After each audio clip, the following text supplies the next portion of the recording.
मंत्री जो शिलान्यास भी करते हैं, लोकार्पण भी करते हैं।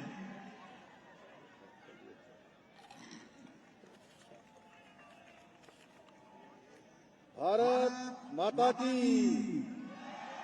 भारत माता की, गंगा मैया की, गंगा मैया की।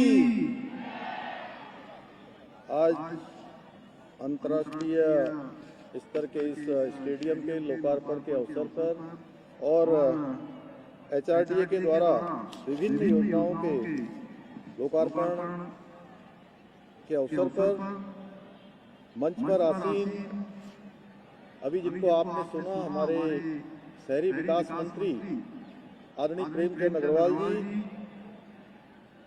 इस हरिद्वार के बहुत ही वरिष्ठ विधायक, भाजपा के पूर्व अध्यक्ष आदरणीय मदन कौशिक जी, रानीपुर क्षेत्र के लोकप्रिय विधायक भाई आदेश चौहान जी, रुड़की विधानसभा के लोकप्रिय विधायक आदरणीय प्रदीप बत्रा जी, जिला पंचायत के अध्यक्ष आदरणीय किरण चौधरी जी, पूर्व मंत्री स्वामी यतीश्वरानंद जी, राज्य आपदा प्रबंधन सलाहकार समिति के उपाध्यक्ष श्री विनय रोहेला जी, पूर्व विधायक संजय गुप्ता जी, पूर्व विधायक सुरेश राठौर जी, भारतीय जनता पार्टी के जिलाध्यक्ष सम्मानित भाई संदीप गोयल जी, भारतीय जनता पार्टी जिलाध्यक्ष रुड़की आदरणीय शोभाराम प्रजापति जी, श्री देशराज कर्णवाल जी एवं मंच पर इस कार्यक्रम में उपस्थित सभी हमारे वरिष्ठ पदाधिकारीगण, सभी आए हुए अतिथिगण और बड़ी संख्या में यहाँ उपस्थित हमारे छात्र छात्राएं, सभी विद्यार्थी, खिलाड़ी भाई बहनों, सभी हमारे अधिकारीगण, यहाँ के हमारे आयुक्त गढ़वाल श्री विनय शंकर पांडे जी, श्री जिलाधिकारी धर्मेंद्र सिंह जी और एसएसपी श्री परमेन जी, और इस कार्यक्रम का विशेष रूप से जिन्होंने संयोजन किया है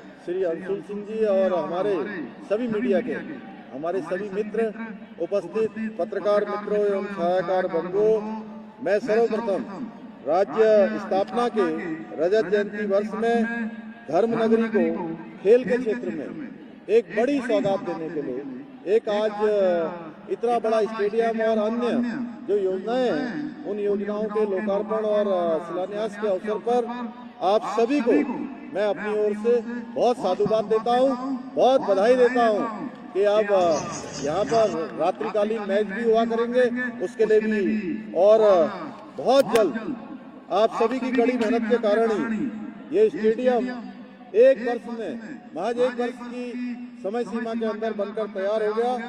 इस स्टेडियम के लोकार्पण के साथ ही आज 15 करोड़ रुपए से भी अधिक की अन्य परियोजनाओं का लोकार्पण होने से निश्चित रूप से धर्मनगरी हरिद्वार में विकास का एक नया अध्याय आज जुड़ गया है। भाइयों बहनों, जिस प्रकार अभी 9 नवंबर को हमारे आदरणीय प्रधानमंत्री जी ने राज्य स्थापना दिवस के अवसर पर कहा था कि इस समय उत्तराखंड के अंदर, देवभूमि के अंदर विकास का महायज्ञ चल रहा है। मेरा मानना है इस महायज्ञ को पूरा करने में हम सभी को अपने समय की, अपने परिश्रम की आहुति प्रदान करनी है। भाइयों बहनों, किसी भी प्रदेश का विकास वहाँ की सरकार की नियत पर निर्भर करता है।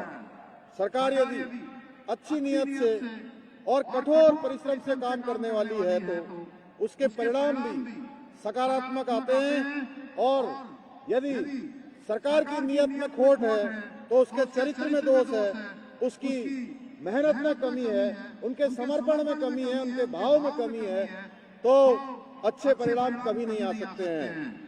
आप सभी जानते हैं 2014 से पहले भारत का परिदृश्य और वर्तमान परिदृश्य का अगर हम अवलोकन करेंगे, दोनों की तुलना करेंगे, तो हमको अंतर साफ दिखाई देगा कि आज हम सभी लोग इन सभी भली बातों से परिचित हैं। आज हमारा देश भी युवा देश है और हमारा प्रदेश भी युवा प्रदेश है।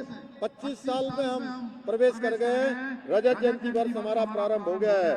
हमारी युवा शक्ति की अपनी महत्वाकांक्षाएं भी हैं और उसका सामर्थ्य भी युवा है। युवाओं के इसी सामर्थ्य को सार्थक बनाना है, उनके सपनों को पंख देना हमारी प्राथमिकता है। उनको ऐसा परिवेश उपलब्ध कराना कि जहां पर वो अपने सभी प्रकार के जो उनके व्यक्तित्व से लेकर उनकी हर गतिविधि का विकास कर सकें। आज हमारी हर नीति, हमारा हर निर्णय उस युवाओं को केंद्र में रखकर लिया जा रहा है। वरना अगर आप याद करेंगे कि एक दौर वह भी था कि युवाओं को अपने छोटे छोटे सपनों को पूरा करने के लिए बड़ा संघर्ष करना पड़ता था। तब की सरकारें युवाओं की राह सुगम करने की बजाय उनकी हताशा को बढ़ाने का काम करती थी। आज हमारे प्रधानमंत्री जी के नेतृत्व में देश में, प्रदेश में हमारी सरकार ने युवाओं की निराशा को खत्म कर नई आशा प्रदान की है।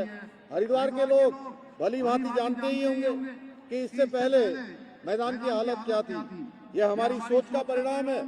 आप सबकी ये जो आपने सेवा का अवसर प्रदान किया, उसी का परिणाम है कि आज यहाँ इतना शानदार क्रिकेट स्टेडियम बनकर तैयार हुआ है। हम युवाओं के सर्वांगीण विकास के लिए और उनकी प्रतिभा को निखारने के लिए पूरी तरह से प्रतिबद्ध हैं और इस प्रतिबद्धता में हम कोई कमी नहीं आने देंगे। ये क्रिकेट के स्टेडियम की तो मैं आप सबसे कहना चाहता हूँ इस अवसर कि ये केवल एक शुरुआत भर है। आने वाले दिनों में हरिद्वार और अधिक चमकने वाला है। माँ गंगा का ये स्थान और भव्य और दिव्य स्वरूप लेने वाला है। आने वाले समय में हम प्रदेश के अंदर युवाओं को हितों को सुरक्षित करने वाली एक समग्र और बहुआयामी युवा नीति जल्दी ही लाने वाले हैं। ये नीति युवाओं को उनके कौशल, उनके रोजगार और उनके व्यक्तित्व पर विकास पर केंद्रित होगी। हमारे युवाओं को अवसरों की कमी न रहे, इसके लिए हमारी सरकार हर स्तर पर काम कर रही है। राष्ट्रीय आयोजन का इस बार मेजबानी का अवसर हमारे प्रदेश को मिला है। यह हमारे लिए बहुत बड़ा अवसर है भाइयों बहनों। और आज इसी आयोजन से युवाओं में खेलों के प्रति एक नया विश्वास जागृत होगा और वो दिन दूर नहीं जब देवभूमि, वीर भूमि और वीर भूमि के बाद खेल भूमि के रूप में भी हमारे प्रदेश को जाना जाएगा। आज हम खेल के क्षेत्र में अनेक काम आगे कर रहे हैं। हरिद्वार रुड़की विकास प्राधिकरण द्वारा शंकराचार्य चौक फ्लाईओवर के नीचे स्पोर्ट्स जोन स्थापित करना हो या फिर स्टेडियम के पास ही बने मल्टी स्टोरी स्पोर्ट्स जोन का निर्माण हो, हमारे सामने ऐसे कई उदाहरण हैं। इतना ही नहीं, हम प्रदेश के अंदर खेल विश्वविद्यालय का भी निर्माण कर रहे हैं। 2 अंतर्राष्ट्रीय स्टेडियम, 89 मिनी स्टेडियम, 150 से अधिक खेल के मैदान आज हमारे नौजवान युवाओं को अनेक प्रकार से उनकी प्रतिभाओं का प्रदर्शन का अवसर प्रदान कर रहे हैं। आज खेलों में उत्कृष्ट प्रदर्शन करने वाले सभी खिलाड़ियों को सरकारी नौकरियों में हम उनको नौकरी देने का काम भी कर रहे हैं। उनका मान सम्मान बढ़ रहा है। महिला और युवक मंगल दलों की आर्थिक सहायता और उनके प्रोत्साहन में भी उल्लेखनीय बढ़ोतरी की गई है।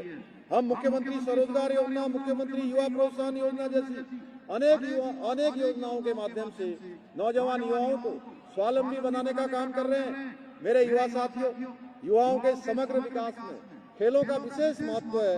मैं आज इस अवसर पर कहना चाहता हूं, इसलिए हमारी सरकार ने खेल सुविधाओं को, बुनियादी ढांचे को और मजबूत बनाने के लिए विशिष्ट खेल नीति भी बनाई है। हम जहां राज्य के पदक विजेता खिलाड़ियों को नगद पुरस्कार प्रदान कर रहे हैं, वहीं दूसरी ओर वरिष्ठ खिलाड़ियों को देवभूमि उत्तराखंड खेल रत्न से भी सम्मानित किया जा रहा है। हमारी सरकार खिलाड़ियों की प्रतिभा को निखारने वाले कोचों और प्रशिक्षकों को सम्मानित करने के लिए द्रोणाचार्य अवार्ड भी प्रदान कर रहे हैं। इतना ही नहीं, उत्कृष्ट खिलाड़ियों को लाइफ टाइम अचीवमेंट पुरस्कार एवं हिमालय खेल रत्न पुरस्कार भी प्रदान किया जा रहा है। हमारे खिलाड़ियों को किसी प्रकार की कोई असुविधा का सामना न करना पड़े, इसके लिए हम मुख्यमंत्री उदयमान खिलाड़ी उन्नयन योजना, मुख्यमंत्री खिलाड़ी प्रोत्साहन योजना के माध्यम से राष्ट्रीय प्रतियोगिताओं में प्रतिभाग करने वाले खिलाड़ियों को यात्रा समेत कई सुविधाएं भी प्रदान कर रहे हैं। इसके साथ साथ हमारी सरकार द्वारा राज्य के खिलाड़ियों को उच्च स्तरीय प्रतियोगिताओं में सफलता प्राप्त करने पर उन्हें आउट ऑफ टर्न नियुक्ति भी प्रदान करने का हमने प्रावधान किया है। यही कारण है कि आज राष्ट्रीय स्तर पर, अंतर्राष्ट्रीय स्तर पर हमारे खिलाड़ी हमारा नाम रोशन कर रहे हैं, प्रदेश का और देश का नाम रोशन कर रहे हैं। हम सभी के लिए गर्व की बात है।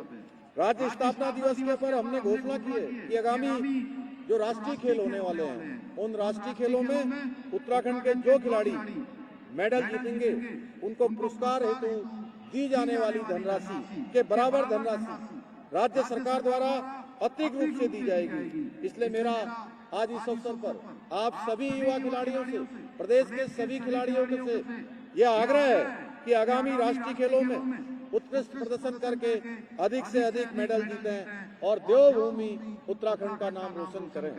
भाइयों बहनों, हमारी सरकार का एकमात्र लक्ष्य है उत्तराखंड का विकास, उत्तराखंड को हिंदुस्तान का श्रेष्ठ राज्य बनाना और हमारा ध्येय उत्तराखंड की प्रगति है।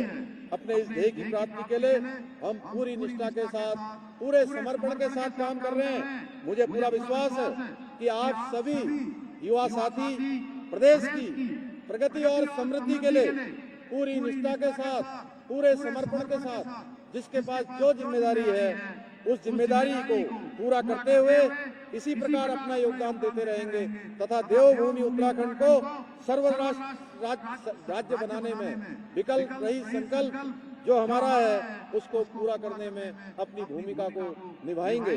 इसी विश्वास के साथ एक बार फिर से आप सबके उज्जवल भविष्य की कामना करते हुए और ये आज जो हमारे हरिद्वार को एक बड़ी सौगात मिली है उसके लिए आप सबको बधाई देते हुए, आप सबको शुभकामनाएं देते हुए मैं अपनी बात को समाप्त करता हूं। बहुत बहुत धन्यवाद। जय हिंद, जय उत्तराखंड। धन्यवाद सर।